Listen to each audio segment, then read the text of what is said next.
कि यहाँ जनता का जो हाल देखा दक्षिण दिल्ली में, दोनों विधानसभाओं पे खासकर सर्वे कराया। जब उन्होंने हाल देखा कि 2 एमएलए यहाँ पर इतनी बुरी तरीके प्रताड़ित कर रहे हैं जनता को, तो उन्होंने एक मजबूती के साथ मुझे यहाँ भेजा है। आज हमारे लोगों ने कमर कस ली है, बहुजन समाज के लोगों ने कमर कस ली है, खासकर मुस्लिम समाज के लोगों ने कमर कस ली है। मुस्लिम समाज का आपने वोट लिया, पूरी की पूरी कॉलोनियाँ गिरा रहे हैं, उनकी झगड़े करा रहे हैं। आप ताहिर का ही उदाहरण ले लीजिए, आज तक जेल में बंद है, क्या उसका कसूर था? ये समझिए, इनकी आइडियोलॉजी समझिए। आज जनता नीचे से जर्जर है, आज बच्चों का जो भविष्य है, कभी भी कोई भी बिल्डिंग गिर सकती है। केवल और केवल अपने ठेकेदारों को पैसे कमाने के लिए, सिर्फ पैसे कमाने के लिए शिक्षा के नाम पर इसने बहुत बड़ी राजनीति करी। मैं तो सिसोदिया जी को बहुत अच्छा आदमी समझता था, मगर आज जब उनके आज 1.5 साल से उनकी जमानत नहीं मिल रही, क्या है इसके पीछे राज? पुलिस बेवकूफ़ नहीं है, पुलिस एक्चुअल आदमी को उसी को पकड़ती है। इन्होंने बहुत पैसा ठगा है आम आदमी ने, और अभी इनकी जो ठगबंधन है ख़त्म हो गया है। बहन मायावती जी ने ऐसे कैंडिडेट दिए हैं दिल्ली में, आप सातों के सातों को जिताइए।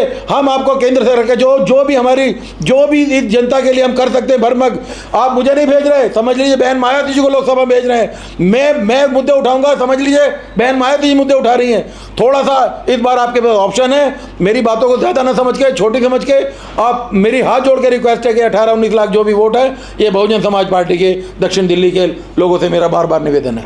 दोस्तों, अगर आपको भी लगता है कि लोकसभा चुनाव 2024 में मायावती को होना चाहिए प्रधानमंत्री का चेहरा, तो आप अभी इस वीडियो को लाइक, चैनल को सब्सक्राइब करके रख लीजिए और कमेंट में जय भीम जरूर लिखिएगा। नमस्कार दोस्तों, इस वक्त हम साउथ दिल्ली में बैठे हैं और अब्दुल बासित सर के साथ बैठे हैं। यहाँ पे ये साउथ दिल्ली से बीएसपी के कैंडिडेट हैं। आइए जानते हैं कि आखिरकार यहाँ से 22 कैंडिडेट खड़े हैं, उनको ये टक्कर कैसे देंगे और इनका क्या जनता के लिए काम होगा। सर, आपका स्वागत है हमारे चैनल में। आप बताइए कि 22 कैंडिडेट जो हैं टोटल इस लोकसभा से खड़े हैं, इनको कैसे टक्कर देंगे आप? देखिए, कैंडिडेट्स का डर तो मैं उसी दिन जिस दिन स्क्रूटनी के लिए मैं गया, तो हमारे साथी जो यहाँ से प्रत्याशी हैं भाई सही राम जी, उन्होंने 6 फॉर्म भरे डर के मारे, क्योंकि उन्हें बड़ा डर था कि उनका कोई फॉर्म कैंसिल होगा। तो इस तरीके से 29 कैंडिडेट थे, उसमें से 6 तो उन्हीं के उड़ गए। तो रहे 22 कैंडिडेट, सबका अपना अपना एक विचार है, अपनी अपनी विचारधारा है, सब अपने अपने विचारों पर लड़ रहे हैं। किसी के लिए मैं कोई कमेंट नहीं कर सकता। मैं बहन मायावती के विचारों से बाधित हूँ, मैं सिर्फ उसी की बात करूँगा। मुझे बहन मायावती जी ने यहाँ जिस प्रकार भेजा है, जिस पर उन्होंने पहले सर्वे कराया कि यहाँ जनता का जो हाल देखा दक्षिण दिल्ली में, दोनों विधानसभाओं पे खासकर सर्वे कराया। जब उन्होंने हाल देखा कि 2 एमएलए यहाँ पर इतनी बुरी तरीके प्रताड़ित कर रहे हैं जनता को, तो उन्होंने एक मजबूती के साथ मुझे यहाँ भेजा है। मैं आपसे वादा करता हूँ, मैं सारी जनता की आवाज़ सुन रहा हूँ, इसीलिए मुझे लोग इतना पसंद कर रहे हैं, इसीलिए मेरा जीतने के चांसेस बहुत ज़्यादा हो गए हैं। मैं सारे अपने भाइयों से अपील करता हूँ, आप सब कैंडिडेट देखें, मगर उसमें से आपको सबसे जो वेल एजुकेटेड आदमी लगे, जो काम करने वाला लगे, जो जिम्मेदार आदमी हो। मेरा 20 साल से ओखला इंडस्ट्रियल एरिया तुगलकाबाद विधानसभा में काम है। मेरे प्रति किसी प्रकार का कोई एडमिनिस्ट्रेशन से, कोई कोर्ट से, कोई पुलिस से या किसी से भी आज तक किसी प्रकार का कभी भी कोई कंप्लेंट कुछ नहीं। हम बड़े सिस्टम से काम करने वाले लोग हैं, हमारे स्टाफ हैं, हमारे ड्राइवर्स हैं, सब लोगों को सभ्य समाज के लोग हैं। तो आप निश्चित सबको छोड़ के, सब कुछ त्याग के 10-15 दिन केवल बहुजन समाज पार्टी का झंडा उठाकर मुझे मजबूती के साथ यहाँ से जिताइए। मैं आपका बहुत आभारी रहूँगा। कई पार्टी जो हैं वो लोकसभा चुनाव में हिंदू मुसलमान बना रहे हैं, इसके मुद्दे पर आप क्या कहेंगे? देखिए, हिंदू मुसलमान के मुद्दा पहले भारतीय जनता पार्टी के पास था। इस बार भारतीय जनता पार्टी के पास हिंदू मुसलमान का मुद्दा कम है। इस बार जो हिंदू मुसलमान का मुद्दा है वो आम आदमी पार्टी ने उठा रखा है। उसके एमएलए जाकर खासकर जो आरएसएस की सोच के लोग हैं उनके पास स्पेशल जा रहे हैं, जिसमें मैं नाम नहीं लूँगा। अंबेडकर नगर से एमएलए हैं, इधर तिगड़ी से एमएलए हैं, और ये जो 3-4 देवली विधानसभा से इस तरह के जो एमएलए के मेरी बात हुई, वो लोग कह रहे हैं कि हमारे पास इसी तरीके से बड़ी खाई पैदा करने की कोशिश की जा रही है, क्योंकि केजरीवाल का इस बार ठिकाना नहीं है दिल्ली में। तो आप समझिए, जो बहन मायावती जी के जो 7 हम कैंडिडेट हैं, बहुत पढ़े लिखे कॉन्फिडेंट कैंडिडेट हैं और किसी प्रकार का कोई एलिगेशन उन पर नहीं है, साफ सुथरी छवि के लोग हैं। और इस बार ऑप्शन है देखो, लोगों ने गठबंधन की सोच, पहले जो गठबंधन की सोच थी वो पूरी तरह धराशायी हो गई है। कांग्रेस ठगी गई है दिल्ली में। कांग्रेस के बाद अपने वोट डालने के यहाँ कैंडिडेट नहीं है। सही राम जी भीड़ में अकेले रह गए हैं। मेरी हाथ जोड़ के निवेदन है कि सब लोग केवल और केवल बहुजन समाज पार्टी के साथ आएँ। और मेरा जो पुराना कैडर कार्यकर्ता है, जो बेचारा 20-25 साल से पार्टी को मेहनत कर रहा है, आज उनके आंसू देख रहा हूँ कि किस प्रकार से हमारे वोट को ठगा गया और ये लोग बार बार एमएलए और एमपी बनते गए। आज हमारे लोगों ने कमर कस ली है, बहुजन समाज के लोगों ने कमर कस ली है, खासकर मुस्लिम समाज के लोगों ने कमर कस ली है। मुस्लिम समाज का आपने वोट लिया, पूरी की पूरी कॉलोनियाँ गिरा रहे हैं, उनकी झगड़े करा रहे हैं। आप ताहिर का ही उदाहरण ले लीजिए, आज तक जेल में बंद है, क्या उसका कसूर था? ये समझिए, इनकी आइडियोलॉजी समझिए। केजरीवाल की आइडियोलॉजी हिंदू मुसलमान पे भाजपा से ज़्यादा है।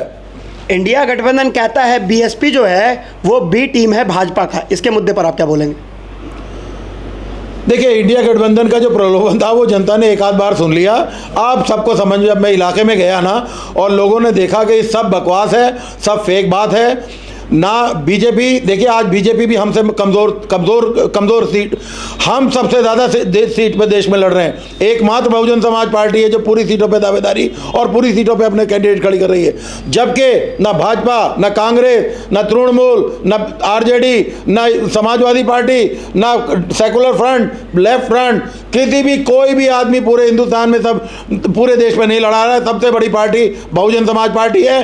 किसी के बहकावे में आइए, आप अपना वोट हाथी पर जाकर दबाइए। 25 मई का निशान, जो दिल्ली की जो मजबूत सीटें हैं उन पे आपको ये निर्णय लेना होगा कि इनके बहकावे में, हिंदू मुस्लिम में यह बी टीम सी टीम कुछ नहीं है। केवल और केवल भाजपा, आम आदमी पार्टी है, सब प्रोपेगेंडा फैला रही है। आम आदमी पार्टी भाजपा के लोगों से भी ज़्यादा तेज़ है। समझने की कोशिश कीजिए, एक बार बेवकूफ़ बने, 2 बार बेवकूफ़ बने। मैं आप जनता से विश्वास दिलाता हूँ कि आप केवल और केवल बहुजन समाज पार्टी के साथ आइए। आम आदमी का सामान आपको आज भी छोड़ना है, कल भी छोड़ना है, क्योंकि इनके पास किसी प्रकार का कोई विज़न नहीं है। इन्होंने स्कूलों के नाम पे ठगा। कच्ची बिल्डिंगों के ऊपर इन्होंने 8000 कमरे तैयार कर दिए। जो नेहरू जी के टाइम की बिल्डिंगें थी, आज क्या वो बिल्कुल जर्जर हालत में थी, उनके ऊपर इन्हें फटाफट लगा के गाटर और टी आयरन लगाकर उनको कमरों को बनाया। आज जनता नीचे से जर्जर है। आज बच्चों का जो भविष्य है, कभी भी कोई भी बिल्डिंग गिर सकती है। केवल और केवल अपने ठेकेदारों को पैसे कमाने के लिए, सिर्फ पैसे कमाने के लिए शिक्षा के नाम पर इसने बहुत बड़ी राजनीति करी। मैं तो सिसोदिया जी को बहुत अच्छा आदमी समझता था, मगर आज जब आज 1.5 साल से उनकी जमानत नहीं मिल रही, क्या है इसके पीछे राज? पुलिस बेवकूफ़ नहीं है, पुलिस एक्चुअल आदमी को उसी को पकड़ती है। इन्होंने बहुत पैसा ठगा है आम आदमी ने, और अभी इनकी ठगबंधन है ख़त्म हो गया। बहन मायावती जी ने ऐसे कैंडिडेट दिए हैं दिल्ली में। आप सातों को जिताइए। हम आपको केंद्र से रखें, जो भी इस जनता के लिए हम कर सकते हैं भरमक, चाहे वो सड़कों के काम हो, झुग्गियों को रिडेवलपमेंट हो, रिहेबिलिटेशन का काम हो, नशा मुक्तियों का काम हो, शराब का सिस्टम सही बनाने का काम हो। देखिए, देश का एक एमपी जो आपकी जुबान लोकसभा में उठा सकता है, आप मुझे नहीं भेज रहे, समझ लीजिए बहन मायावती जी को लोकसभा में भेज रहे हैं। मैं मुद्दे उठाऊंगा, समझ लीजिए बहन मायावती जी मुद्दे उठा रही हैं। थोड़ा सा इस बार आपके पास ऑप्शन है। मेरी बातों को ज़्यादा ना समझ के, छोटी समझ के, आप मेरी हाथ जोड़ के रिक्वेस्ट है कि 18-19 लाख जो भी वोट है, ये बहुजन समाज पार्टी के दक्षिण दिल्ली के लोगों से मेरा बार बार निवेदन है। सर, एक बड़ा क्वेश्चन है कि कल हो सकता है सुप्रीम कोर्ट केजरीवाल को छोड़ दे और उसके बाद वो इंडिया गठबंधन के लिए प्रचार करेंगे। उसमें आप फिर केजरीवाल को कैसे, उनके कैंडिडेट को कैसे टक्कर दे पाएंगे? और दूसरा क्वेश्चन, जो वो केजरीवाल जी बार बार कहते आ रहे हैं कि इंडिया, या फिर आप कहें कि सारे विपक्षी दल, जितने भी दल हैं, सिर्फ कह रहे हैं कि इंडिया नहीं तो एनडीए। तीसरा, बीएसपी की आखिरकार मार्केट में बात क्यों नहीं हो पा रही है? हो सकता है कि राजनीति ये करते हैं। इन्होंने शुरू में बोला, केजरीवाल ने आकर, मैं आऊँगा तो ऐसा हो सकता है, मैं आऊँगा तो ऐसा हो सकता है। मैं आपको यकीन दिलाता हूँ, 1 साल से पहले तो जेल से बाहर नहीं आ रहा, ये हो ही नहीं सकता। केजरीवाल की जो रणनीति है ना शराब की, वो बिल्कुल जनता के हालात देखिए जाकर, सिर्फ और सिर्फ एक के साथ एक फ्री और उसके साथ शराब का प्रलोभन देकर। मैं आज की बात छोड़िए, कोविड में देखिए सारे धर्मशालाएं बंद, सारे व्यापार बंद, सारे ठिकाने बंद, केवल और केवल दिल्ली सरकार की पटल उसी दिन उनके कंगलों का सब कुछ सामने आ गया। जिस दिन शराब के ठेकों की अनुमति दी गई, कोविड में भी इसने शराब के ठेके खुलवाए। इसकी पॉलिसी तो समझिए, इसके पास कुछ नहीं है, कोई विजन नहीं है। दिल्ली सरकार के पास कोई ऐसी सोर्स ऑफ इनकम नहीं है जिससे दिल्ली सरकार चल सके, और केंद्र सरकार इसे चवन्नी देती नहीं है। तो फर्क देखो, बड़ा बड़ा बड़ा टेढ़ा काम है इस आदमी को दोबारा यहाँ लाना, इसके प्रलोभन में नहीं आना। इसके बी टीम सी टीम छोड़िए, केवल और केवल बहुजन समाज पार्टी के लोग ही इस देश को चला सकते हैं। बहन मायावती इस बार, मैं जहाँ तक समझ रहा हूँ, जो यूपी के अंदर आज हम देख रहे हैं, अगर वहाँ से हमारी मजबूत सीटें आई तो देश की अगली प्रधानमंत्री बहन मायावती जी होंगी। जब चुनाव का समय आता है तो दलित मुसलमान आपस में बढ़ जाते हैं। दलित को भाजपा जो है वो हिंदू बनाने की कोशिश करने लग जाती है, और कई दलित जो है वो हिंदू बन भी जाते हैं और भाजपा का बटन दबाते हैं। इस बंटवारे को कैसे रोकेंगे आप? मैं सारे पूरे दिल्ली में जो हमारा जो 3-4.5 लाख वोट है, cadre vote Bahujan Samaj party का, देखिए मैं सब जगह जा रहा हूँ। 10-10 हज़ार की भीड़ अगर मेरे पास आ रही है, लोग अपने आप सभाएं कर रहे हैं, मैं कुछ नहीं कर रहा। कैडर मेरा बेचारा धूप में लगा हुआ है मेरे साथ। आज यकीन मानिए, इतनी धूप थी, इतना तेज़ वो था टेम्परेचर, हम छतरपुर विधानसभा कवर कर रहे थे, लोग खुद उठ के आ रहे हैं, अरे बहुजन समाज पार्टी के लोग आ गए। तो देखिए, सबको थोड़ी सी उम्मीद है हमसे, उस उम्मीद को कायम रखेंगे हम आज। और जो हमें 1 नंबर हाथी को जो चिन्ह मिला है बैलेट में, 1 नंबर पे हमारा हाथी दिल्ली में है, दक्षिण दिल्ली में है, और 1 ही नंबर 4 जून को 1 नंबर पर हम रहेंगे और इंशाल्लाह इस सीट को जीत कर लाएंगे। मैं भरसक प्रयास कर रहा हूं, और ख़ासकर मुस्लिम समाज के लोगों से, बहुजन समाज के लोगों से सबसे मेरी अपील है कि केवल और केवल किसी के प्रलोभन में नहीं आना। बी टीम सी टीम कुछ नहीं, केवल और केवल आप मुझ पर भरोसा रखिए।